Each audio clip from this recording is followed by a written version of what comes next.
Foraging Fauna and Flora has always been about looking closer at Tamriel's living details, the plants, animals, and small environmental cues that tell us what kind of world we are moving through. In Skyrim, it is easy for a plant to become part of a routine, gathered from the roadside, sorted into the inventory, tested at an alchemy table, and reduced to whatever effect it happens to share. Deathbell stands out because the game gives it more than one singular use.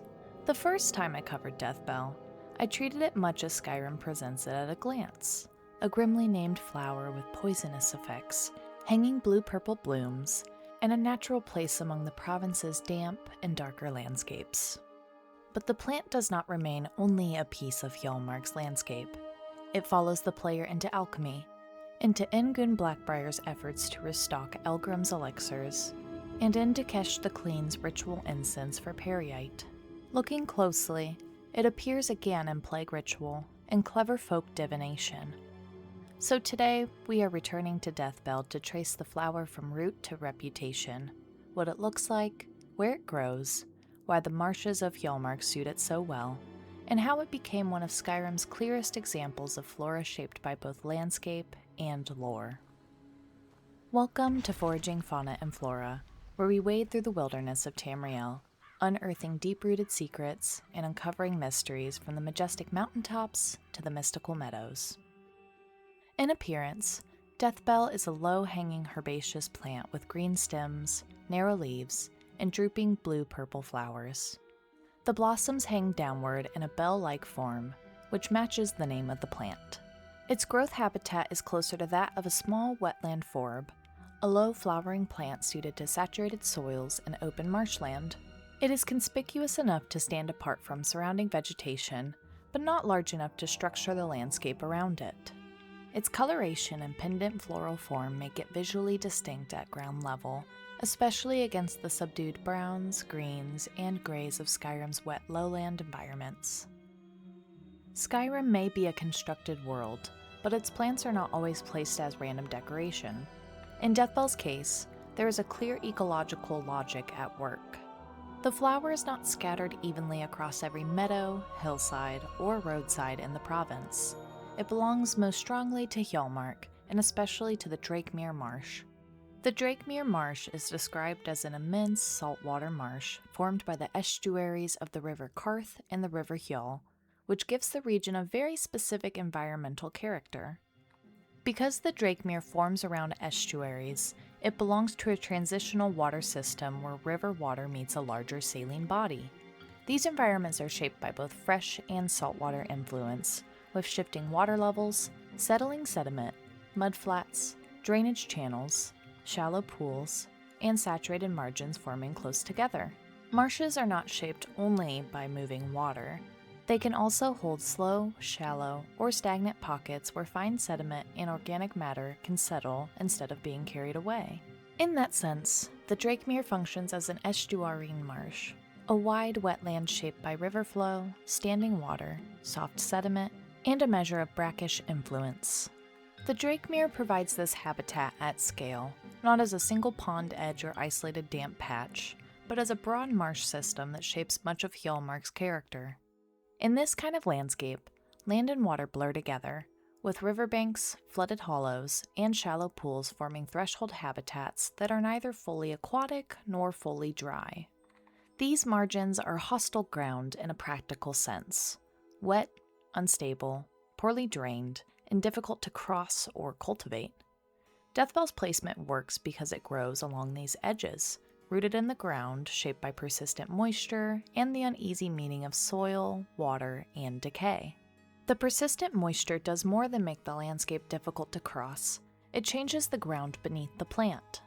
In wetlands, water remains at or near the surface long enough to alter the soil itself. Marsh saturation can create hydric soils, meaning soils that stay wet seasonally or permanently, with the spaces between soil particles filling with water instead of air. Since oxygen moves much more slowly through waterlogged ground, the subsurface becomes oxygen poor.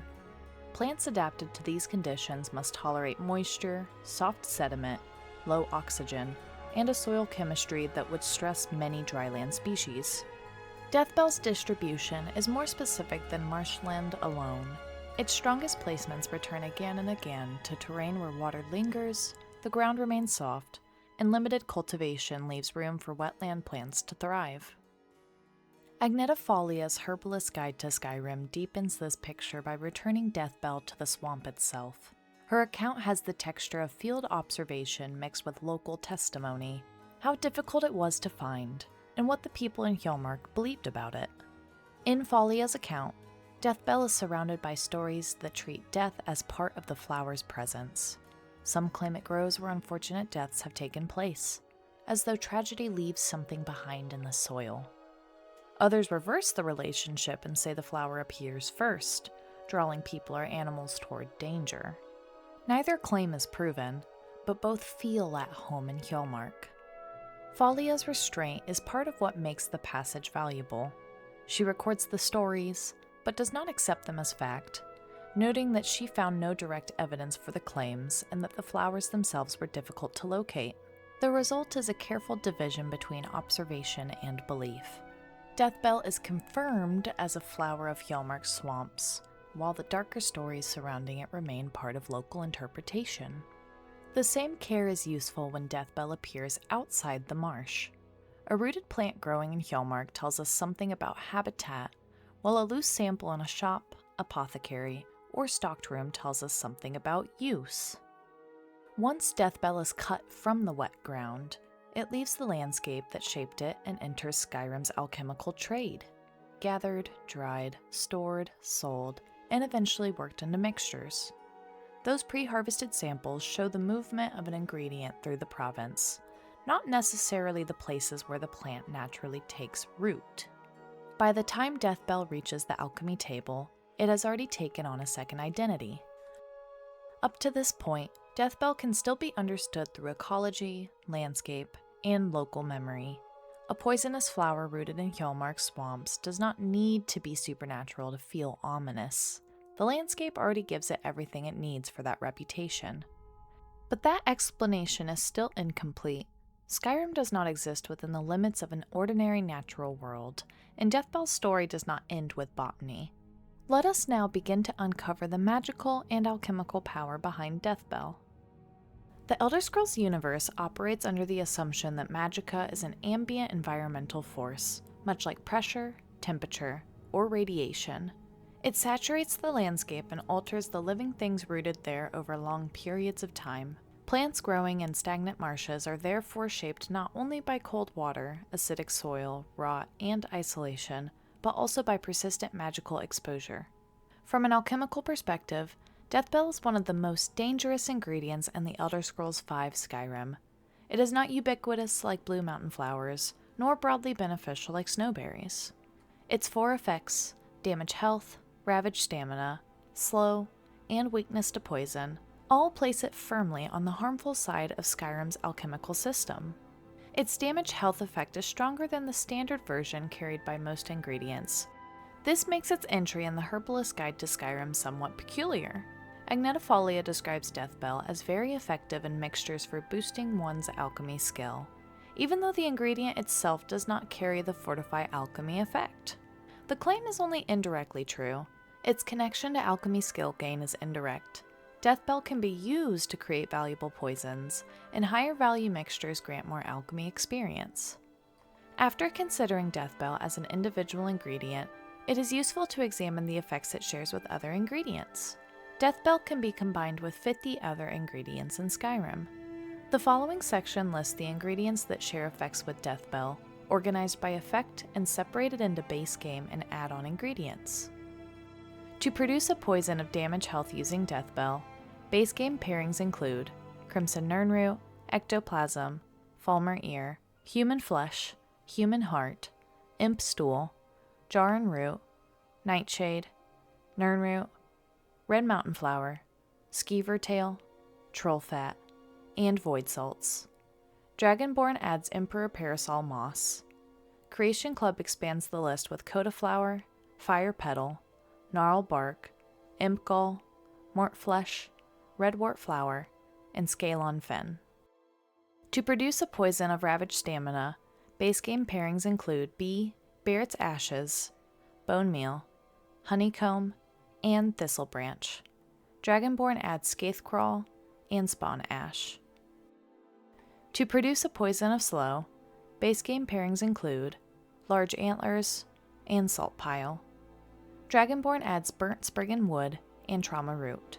Creation Club expands this group with elytra ichor, green butterfly wing, cresh fiber, rot scale, and worm's head cap. To produce weakness to poison, base game pairings include Abetian longfin, bleeding crown, chaurus eggs, giant lichen, pine thrush egg, and saber cat tooth. Deathbell can also be used in several 2-effect poisons. To produce a poison of both damage health and slow, base game pairings include River Betty, while Dawnguard adds Poison Bloom. River Betty is especially notable because it increases the magnitude of damage health. Poison Bloom also increases the magnitude of the effect, though to a lesser degree. To produce damage health with weakness to poison, base game pairings include Small Antlers, while Creation Club adds Chokeberry and Wisp Stalk caps. Both Creation Club ingredients increase the magnitude and value of the resulting poison. For Ravage Stamina and Slow, Deathbell can be combined with Bungler's Bane from Creation Club. This pairing is notable because it increases the magnitude of Ravage Stamina while also increasing the duration and value of Slow. For Ravage Stamina and Weakness to Poison, Deathbell can be combined with Hypophagia from Creation Club, which increases the magnitude and value of both effects. Pre-harvested Deathbell samples are distributed across Skyrim in notable but comparatively limited quantities. A total of 169 guaranteed samples can be found in 61 different locations. The largest concentration of already harvested Deathbell samples appear in Foralhost Refectory, with 21 samples, followed by Angeline's Aromatics, Arcadia's Cauldron, and Forsaken Crypt, each with 7 samples. Other reliable concentrations appear in Grave Concoctions, Jorvaskr Living Quarters, Ellenwyn's Solar at the Thalmor Embassy, Eriker's House, the Hall of Countenance, Vittoria Vici's house, and Stony Creek Cave. Deathbell is classified as a rare ingredient, meaning most apothecary merchants have only a 21% chance of carrying 1 to 4 samples, and it appears only in rare-type apothecary satchels. In Thyr, a Bosmer sorcerer at the College of Winterhold also sells 3 guaranteed samples. He specializes in discreet trade from his quarters in the Hall of Attainment, offering access to rare or hard-to-find items. Deathbell plants are not evenly distributed across Skyrim's exterior areas. A total of 193 plants can be found in 30 different locations, with the greatest concentrations in damp, low-lying areas, especially throughout Hjaalmarch. The highest concentrations appear around the Apprentice Stone, Folgunther, Morthal, Morvart's Lair, Ustengrov, Miko's Shack, the Abandoned Shack, Fort Snowhawk, and Shalador's Maze. Deathbell is most often treated as an alchemy ingredient, but its quest appearances give it a broader role across the Elder Scrolls universe. In Skyrim, it is directly required for 2 quests, Few and Far Between, and The Only Cure. In the first, it appears as a rare ingredient needed for an alchemist's stock. In the second, it becomes a part of a Daedric ritual used to commune with Peryite.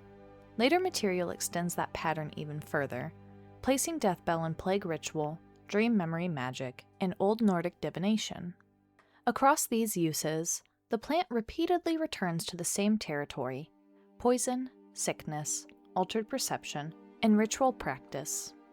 But the best way to understand that pattern is to begin with Deathbell's simplest role first, before following it into stranger and more ceremonial uses. The first Skyrim quest is Few and Far Between, a miscellaneous quest given by Ingun Black-Briar in Riften. Ingun is connected to Elgrim's elixirs, where she is trying to replenish Master Elgrim's rare ingredients. She asks the player to bring her 20 Deathbells, 20 Nirnroot, and 20 Nightshade. The task is straightforward: gather the ingredients from wild plants, merchants, harvested samples, or other available sources, and return them to Ingun. The reward is leveled gold in Ingun's supply chest key, which opens the chest stocked with alchemical ingredients. Here, Deathbell's role is practical. Ingun is asking for something useful, dangerous, and worth gathering in bulk due to its location across the province. A smaller but useful parallel appears in the Elder Scrolls Blades. Blades is Bethesda's mobile and Nintendo Switch Elder Scrolls spin-off. Its servers are scheduled to shut down on June 30th, 2026, after which the game will no longer be accessible. In the Elder Scrolls Blades, Deathbell appears as a common alchemy and enchanting material. Its description identifies it as a lethally toxic flower with several poison-related uses. In alchemy, it is used for resist poison potions and aversion to poison effects. In enchanting, it is tied to resist poison, poison damage, poison revenge, and fortify poison damage. Deathbell can be bought from alchemists and enchanters, including Lee Jean and Severio Sirius, and it may also appear through jobs, quest rewards, or drops from skeletons. Skyrim also gives Deathbell one more system-based use before we move into its full ritualistic role. At the Atronach Forge between the College of Winterhold and the Midden, Deathbell was one of the ingredients used to create the spell tome, Conjure Storm Atronach. The recipe requires 1 Deathbell, 1 ruined book, 1 mammoth tusk, and 1 portion of void salts. Deathbell takes on a more ritualistic role in the Only Cure, the Daedric quest associated with Peryite. The quest can begin in more than one way. The player may encounter one of the afflicted somewhere in Skyrim and be directed toward Peryite's shrine, or they may find the shrine to Peryite in the Reach on their own and speak directly with Kesh the Clean. Kesh claims he can help the player commune with Peryite, but the ritual requires 4 offerings first: 1 Deathbell flower, 1 portion of vampire dust, 1 silver ingot, and 1 flawless ruby.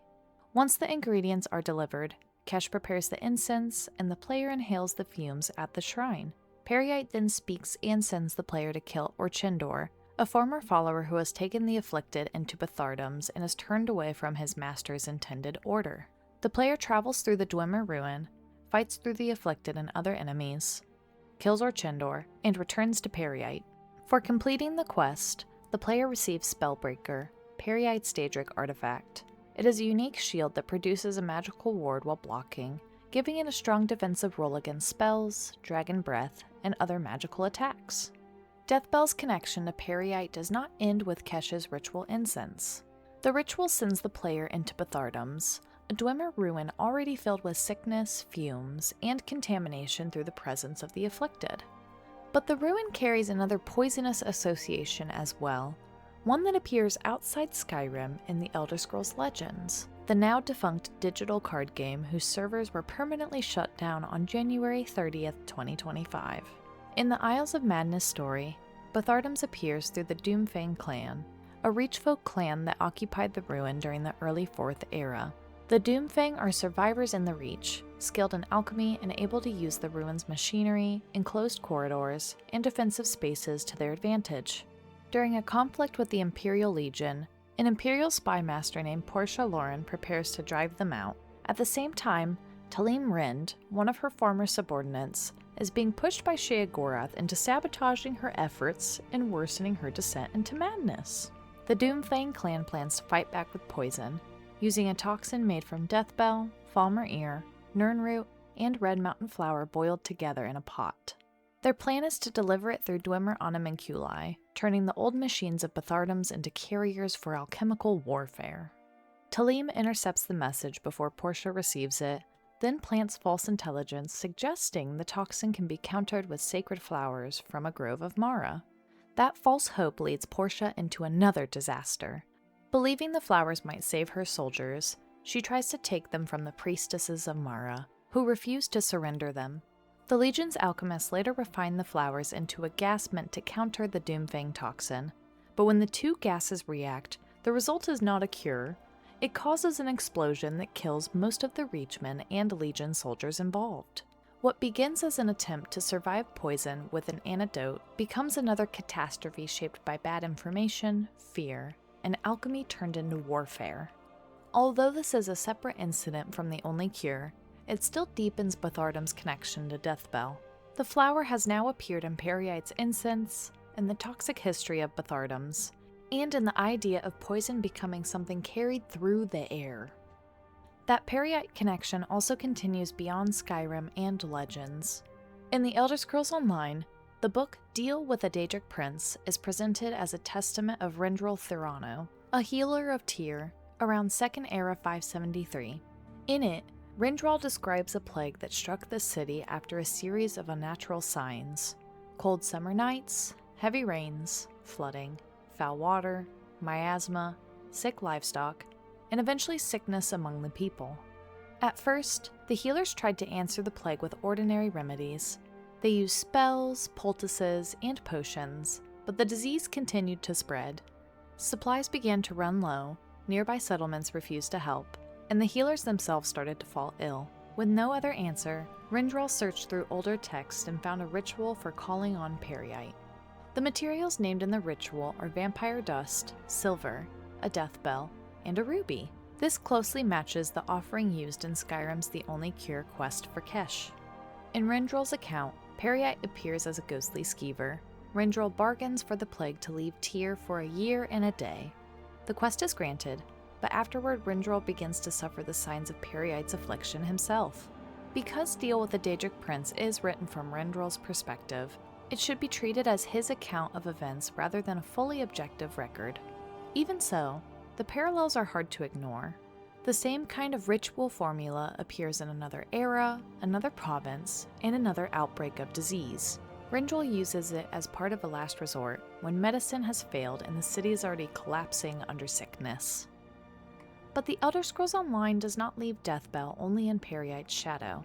Elsewhere in ESO, the flower appears in a very different kind of preparation. It is still ritual material, but now the concern is not plague, pestilence, or Daedric bargain. During the Galen story quest, The Dream of Kasserine, Deathbell becomes part of a ritual mixture meant to open memory through dreamlike vision. The Dream of Kasserine takes place on Galen after the player has already become involved in the conflict surrounding the Fire Song Circle, the Stone Lord Druids, and the legacy of the last Druid king. For viewers who have not played through the Fire Song storyline, Free's role begins before the Dream of Kasserine. Free is first introduced in Sojourn of the Druid King, the Fire Song Prolong quest, where the player works with Druid Laurel and Dulef to investigate the Fire Song Druids on the mainland. This is where Deathbell enters the story. Elder Ivan has prepared a cauldron and 3 preserved herbs in the garden for a future moment when Free would need to remember what happened in the past. Free recalls the mixture as the elixir of Ifre's thoughts, a potion once used by the Weirds to commune with Free while they slumbered. The player gathers Deathbell Blossom, Foxglove Root, and Fawn's Tongue Leaf, placing each into the cauldron so Free can complete the elixir. When consumed, the elixir carries the player into Elder Ivan's memory, where they witness the final days of Druid King Kasserine, the betrayals surrounding his death, the transformation of his regalia into the sacred seeds, and the deeper meaning of the prophecy that shapes the Fire Song story. ESO gives one smaller Deathbell mention in Grotwood's Keeper of Bones, a side quest set in the Bone Orchard. There, the player first encounters Dringoth as a talking skull, while the worm cult is disturbing the cemetery's ancient dead.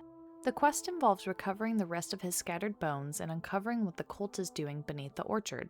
Dringoth is not an ordinary skeleton. He is an ancient spirit, likely El Nofé, inhabiting the bones of a Bosmer, and his dialogue often treats death and danger with strange humor. After the quest, he jokes about writing to the worm cult and suggests they should catch up over some Deathbell tea. That line is not a recipe, and it does not prove that Deathbell is commonly brewed as a drink, but it is still worth noting. In the same game where Deathbell appears in the elixir of Ifre's thoughts, Dringoth's jokes give the flower another prepared, consumable form. It is a passing line, but it keeps Deathbell near old spirits, bones, death, and strange forms of knowledge. ESO then gives us one more example in Western Skyrim, where Deathbell is not only mentioned in passing, but used directly in Old Nordic magic. That brings us to the Clever Folk, also known as Clever Men or Clever Women. In Nordic culture, these figures practice older local magic. Charms, runes, healing, divination, spirit knowledge, and the reading of signs in the natural world. They are not quite court wizards, guild mages, or temple priests. Their knowledge belongs to a more local tradition, carried through custom, reputation, and experience. This tradition is introduced through Old Mjolnir in the Elder Scrolls Online, Greymoor, during the quest Dark Clouds Over Solitude. She is an elderly Nord clever woman living in the bogs near Morthal. The quest follows the assassination of Queen Gerhild in Solitude. As the player investigates with Lyris Titanborn and Fëanorian, a medallion connected to the killer becomes an important clue. Fëanorian sends the player to Old Mjolnir because her older Nordic magic may be able to reveal something from it. When the player brings the medallion to Old Mjolnir, she recognizes that it carries an enchantment, but she needs a divination ritual to learn more. For that ritual, she asks for wolf bones and a deathbell plant pulled up by its roots. Keep in mind that she does not ask for a dried flower, a prepared sample, or a crushed ingredient. She needs the whole plant, roots and all, taken from the marsh itself. After the player returns, Old Mjolnir invokes the mother wolf and uses the medallion in the ritual. The vision helps move the investigation forward by revealing information tied to the assassin. Her role is brief, but it gives Deathbell one of its clearest ritual uses. Here the flower is not stock for an apothecary, incense for a Daedric prince, or a dream ingredient in a druidic elixir. It is a living thing pulled from wet ground and used in Nordic divination. And this is why returning to Deathbell for me has been worthwhile. Our first pass gave us its clearest identity, a poisonous marsh flower rooted in Hjaalmarch, useful at the alchemy table, and tied to local superstition. But there were more details waiting beyond that first look. These appearances make Deathbell feel much larger than a single Skyrim ingredient. Across these, Deathbell's world changes, but the plant never loses its basic character. This is what makes Deathbell so effective as environmental storytelling. Hjaalmarch does not merely provide a gloomy backdrop for a poisonous flower. It gives Deathbell the physical world that makes its reputation believable. The marsh explains the plant's ecology, the alchemy explains its danger, and the folklore explains what people make of that danger when they live beside it for generations. By the time Deathbell appears in ritual contexts, it already feels prepared for that role. So when you next come across Deathbell in Skyrim, pause before you pick it. The flower may be useful at an alchemy table, but it also carries the mood of Hjaalmarch, and the generations of people who found meaning in a plant dangerous enough to fear and useful enough to keep. So now I want to hear from you. What do you remember from your first encounter with Deathbell? Do you see Hjaalmarch differently after looking at how closely the plant is connected to wetland ecology and local folklore? And what ingredient, creature, or overlooked natural detail should we investigate next on Foraging Fauna and Flora? As we say farewell, remember that Skyrim's fauna and flora are as numerous as the stars in its night sky, and we have only just begun to explore them. If you enjoyed this journey through Tamriel's wild places, please leave a like, subscribe, and click the bell icon to stay updated with our latest Elder Scrolls explorations. Your support helps bring more of the series' hidden gems to light. Join me next time on Foraging Fauna and Flora for another adventure into the wilds of Skyrim. Until then, may your travels be safe, your satchels well stocked, and your groundbreaking discoveries many. Farewell, fellow adventurers.